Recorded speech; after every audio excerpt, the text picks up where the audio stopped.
కార్తీక మాసంలోని దీపానికి ఎంతటి విశిష్టత ఉంటుందో మాఘమాసంలో చేసే స్నానానికి కూడా అంతటి విశిష్టత ఉంది.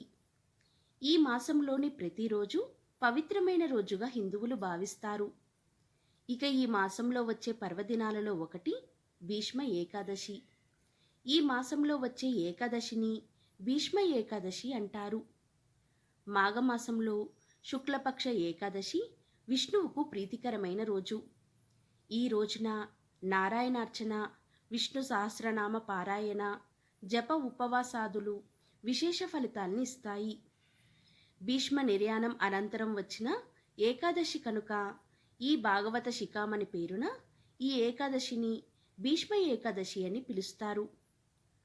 కురుక్షేత్ర యుద్ధ సమయంలో గాయపడిన భీష్ముడు అంపశయ్యపై ఉన్న సమయంలో ధర్మరాజుకు విష్ణు సహస్రనామాన్ని బోధించిన పరమ పవిత్రమైన రోజు ఈ భీష్మ ఏకాదశి. ఈ భీష్మ ఏకాదశిని జయ ఏకాదశి అని కూడా అంటారు. ఎందుకు అంటే ఈరోజు ఏ కార్యం తలపెట్టినా అది ఖచ్చితంగా విజయవంతం అవుతుందని ఒక నమ్మకం. ఈ రోజున శ్రీ మహావిష్ణువును పూజించిన వారికి స్వర్గలోక ప్రాప్తి కలుగుతుందని మన పురాణాలు చెబుతున్నాయి. భీష్ముడి జననానికి సంబంధించిన ఒక పవిత్రమైన కథను ఇప్పుడు ఈ వీడియోలో మనం తెలుసుకుందాం. ఈ కథను వినినంతనే సకల శుభాలు కలుగుతాయి. గంగామాత స్త్రీ రూపంలో గర్భం ధరించి వసువులను కుమారుడుగా కన్నది. అలా వాళ్ళు మనుషులుగా జన్మించారు. జలరూపంలో ఆమె వాళ్ళని మళ్ళీ తనలోకి తీసేసుకుంది. అంటే గంగాదేవి జగన్మాత స్వరూపిణి కాబట్టి ఆమె గర్భవాసాన జన్మించిన తర్వాత ఎవరికీ పాపం అంటదు. అయితే ఏ కారణం చేతనో ఆమె గర్భాన 8వ వాడిగా జన్మించిన భీష్ముణ్ణి కూడా ఆమె గంగలో పారవేయబోతుంటే ఆమె భర్త అయిన శంతన మహారాజు ఆమెను వారించాడు. భీష్ముడి అసలు పేరు దేవవ్రతుడు. ముసలితనంలో ఉన్న తండ్రి అయిన శంతనుడు సత్యవతి సౌందర్యానికి దాసుడి విరహవేదనతో బాధపడుతూ ఉంటే ఈ సంగతిని గమనించిన దేవవ్రతుడు తన తండ్రి ఆనందం కోసం, సుఖ సంతోషాల కోసం స్వసుఖాలను, జీవన మాధుర్యాన్ని తృణప్రాయంగా త్యజించి జీవితంలో స్త్రీలకి వివాహానికి చోటు లేదు అని సత్యవతికి వాగ్దానం చేసి తర్వాత ఆ భీషణ ప్రతిజ్ఞకు కట్టుబడిన త్యాగశీలి. అందుకే ఆయన భీష్ముడు అయ్యాడు. కుమారుని త్యాగనిష్టకు సంతోషించిన శంతనుడు భీష్ముడికి స్వచ్ఛంద మరణాన్ని వరంగా అనుగ్రహించాడు. భీష్ముడు బోధించిన విజ్ఞాన సంపద, ఆయన బోధించిన ప్రతి వాక్యము అనాది కాలం నుండి వచ్చినటువంటి సత్యానికి దగ్గరగా ఉంటుంది. భారత యుద్ధంలో 11 రోజులు యుద్ధం చేసి గాయపడి అంపశయ్యపై పడుకొని ఉత్తరాయణ పుణ్యకాలం కోసం ఎదురుచూస్తున్న భీష్ముని చూడడానికి యుద్ధం తర్వాత కృష్ణుణ్ణి తీసుకొని పాండవులు వచ్చారు.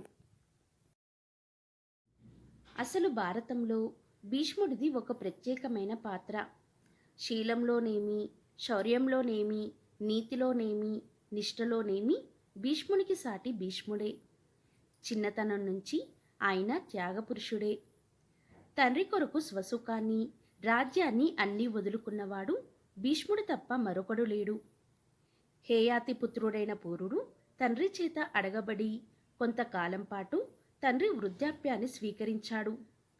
కానీ భీష్ముడు తనంతట తానే తండ్రి సుఖం కొరకు తన వారసత్వ హక్కు అయిన రాజ్యాన్ని త్యాగం చేయడమే కాక భవిష్యత్తులో తన మాటను తన సంతానం ఉల్లంఘిస్తారనే అనుమానంతో వివాహాన్ని వద్దు అనుకున్నాడు. తన తమ్ముళ్ళు చనిపోయిన తర్వాత కూడా తన భీషణ ప్రతిజ్ఞకు కారణమైన సత్యవతీదేవి స్వయంగా ఆజ్ఞాపించిన తన ప్రతిజ్ఞను భంగం చేయడానికి భీష్ముడు అంగీకరించలేదు. శ్రీకృష్ణుడు కేవలం నరుడు కాడని, ఆయన సాక్షాత్తు పురుషోత్తముడైన శ్రీమన్నారాయణుడని చెప్పినవాడు భీష్ముడు. తనకు తెలిసిన ఆ విజ్ఞానాన్ని అంతా ధర్మరాజుకు బోధించాడు. భారతంలో శాంతి పర్వం, అనుశాసనిక పర్వం భీష్ముని మహావిజ్ఞానానికి నిలువెత్తు దర్పణాలు. అష్టమ వసువులలో ఒకరిగా శౌర్య ప్రతాపంలో అసమాన ప్రతిభ కలిగిన మహానుభావుడు భీష్మాచార్యుడు. కురువృద్ధుడు, అత్యంత శక్తివంతుడు, తెలివైన వాడు అయిన భీష్మాచార్యుడు మహాభారత యుద్ధంలో నేలకు ఒరిగినప్పటికీ దక్షిణాయనంలో మరణించడం ఇష్టం లేక ఉత్తరాయణం కోసం వేచి ఉన్నాడు. తన నిర్యాణానికి సమయం నిర్ణయించుకున్నాడు. 58 రోజులు అంపశయ్యపై పవలించి ఉత్తరాయణ పుణ్యతిథి కోసం వేచి చూస్తున్న భీష్ముణ్ణి చూసేందుకు శ్రీకృష్ణుడు వచ్చాడు. అందుకు ఎంతో ఆనందం పొందిన భీష్ముడు శ్రీమన్నారాయణ్ణి 1000 నామాలతో కీర్తించాడు. అదే ఇంటింటా భక్తి ప్రవర్తులతో పారాయణం చేసి విష్ణు సహస్రనామం. అనంతర కాలంలో రాజ్యపాలన చేయవలసి ఉన్న ధర్మరాజును ఉద్దేశించి రాజనీతి అంశాలను బోధించాడు. ధర్మరాజు అడిగిన ప్రశ్నలకు భీష్ముడు ఇచ్చిన సమాధానమే విష్ణు సహస్రనామానికి ఉపోద్ఘాతం. మాఘశుద్ధ అష్టమి రోజు పరమపదించాడు. మాఘశుద్ధ అష్టమి రోజు భీష్మాచార్యుని ఆత్మ శ్రీకృష్ణునిలో లీనమైంది. భీష్ముడు మోక్షం పొందిన తర్వాత వచ్చిన మాఘశుద్ధ ఏకాదశిని భీష్మ ఏకాదశి, మహాఫల ఏకాదశి, జయ ఏకాదశి అని పిలుస్తారు.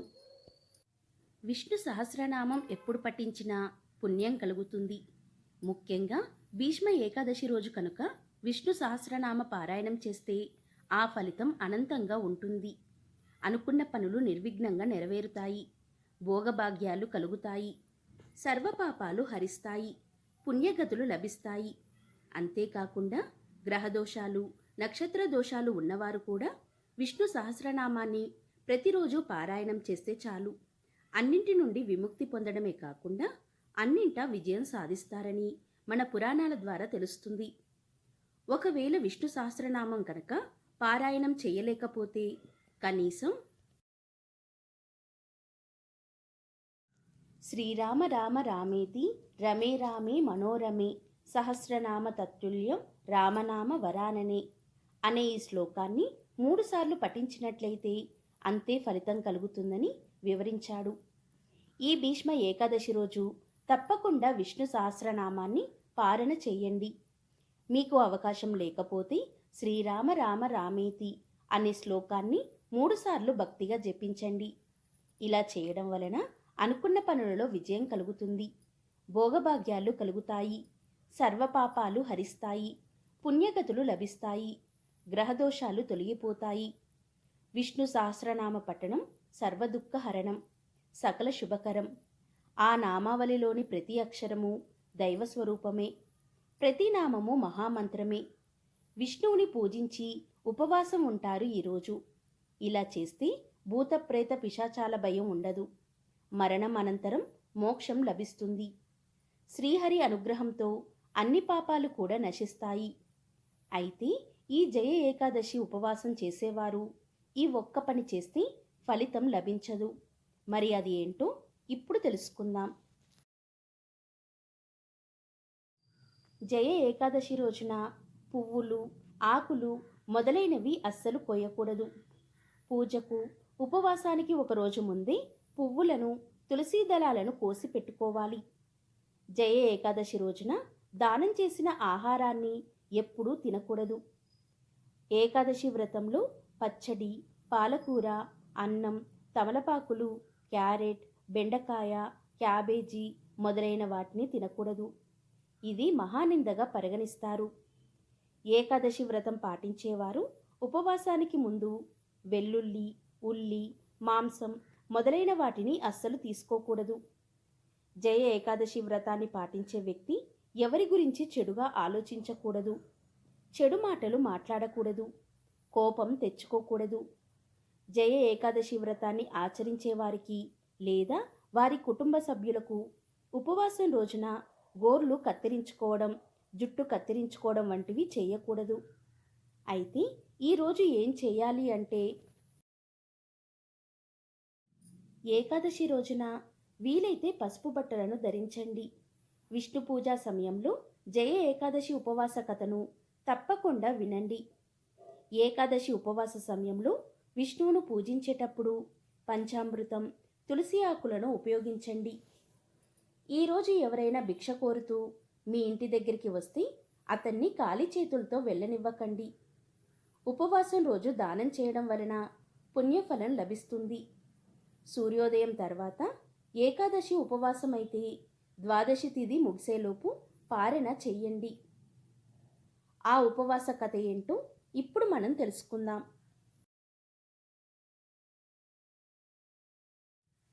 మహాభారత కథకు మూలస్తంభమైన భీష్ముడు పుట్టగానే గంగాదేవి వెళ్ళిపోతుంది. ఇతని మొదటి పేరు దేవవ్రతుడు. శంతనుడు దాశరాజు కుమార్తె సత్యవతిని ఇష్టపడతాడు. ఆమెతో తండ్రి వివాహం కోసం దేవవ్రతుడు రాజ్యాన్ని వదులుకొని జీవితాంతం బ్రహ్మచారిగా ఉంటానని భీషణమైన ప్రతిజ్ఞ చేస్తాడు. అప్పటి నుండి గాంగేయుడు భీష్ముడు అయ్యాడు. సత్యవతితో తన వివాహం కోసం సామ్రాజ్యాన్ని, వైవాహిక జీవితాన్ని కుమారుడు భీష్ముడు త్యాగం చేయడంతో శంతనుడు బాధపడతాడు. ఇంత త్యాగం చేసిన కుమారుడికి స్వచ్ఛంద మరణాన్ని వరంగా ప్రసాదిస్తాడు. తరువాత పాండవులు కౌరవులకు కురుక్షేత్రంలో మహాసంగ్రామం జరుగుతుంది.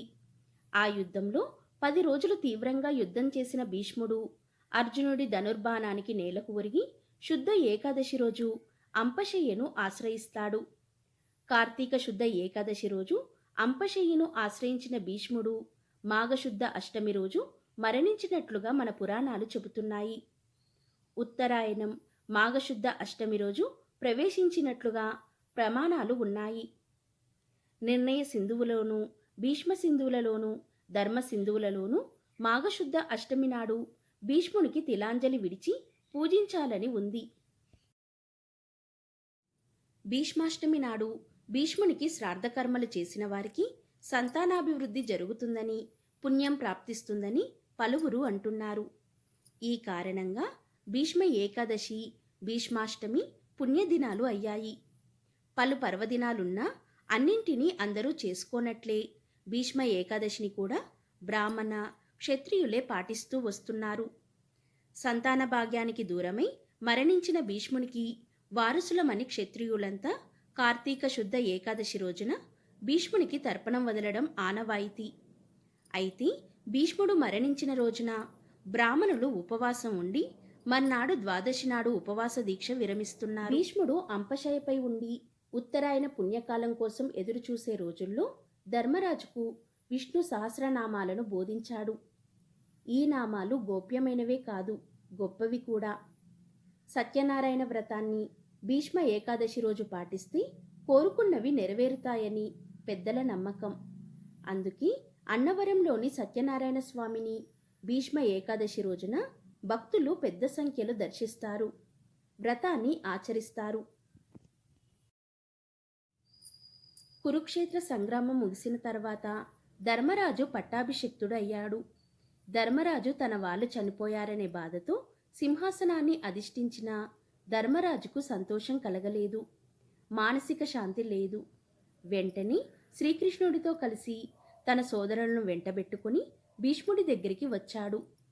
ధ్యాన సమాధి స్థితిలో ఉన్న భీష్ముడు ఎవరో తన దగ్గరికి వచ్చిన అలికిడికి ఏకాగ్రత సడలి అలసటతో వాలి ఉన్న కనురెప్పలను భారంగా పైకెత్తి చూశాడు. పాండవులు, శ్రీకృష్ణుడు కనిపించారు. మరణానికి చివరి మెట్టు మీద ఉన్న అంతిమ క్షణంలో మాధవుని ముఖారవింద దర్శనం ఆ కురువృద్ధునికి ఆనందం కలిగించింది. భక్తిగా చేతులు జోడించాడు. పాండవులు ఆ జ్ఞాననిధికి పాదాభివందనం చేశారు. మౌనంగానే వారిని ఆశీర్వదించాడు భీష్ముడు.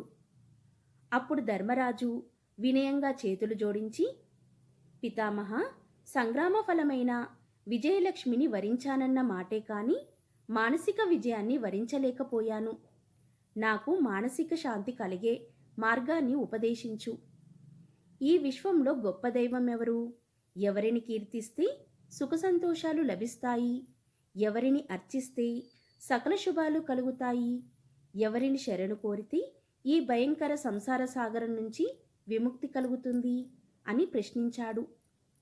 భీష్ముడు చిరునవ్వుతో ధర్మరాజు వైపు చూసి తన చూపులను వాసుదేవుడైన శ్రీకృష్ణుడిపై నిలిపి, ధర్మరాజా, నీ సందేహాలన్నింటికీ నా చివరి సమాధానం ఈ శ్రీకృష్ణుడే అంటూ చేతులు జోడించి విష్ణు సహస్రనామాలని 1000 విధాలుగా కీర్తిస్తూ విశ్వ కళ్యాణ కాంక్షతో ఇది మానవాళికి అందించాడు.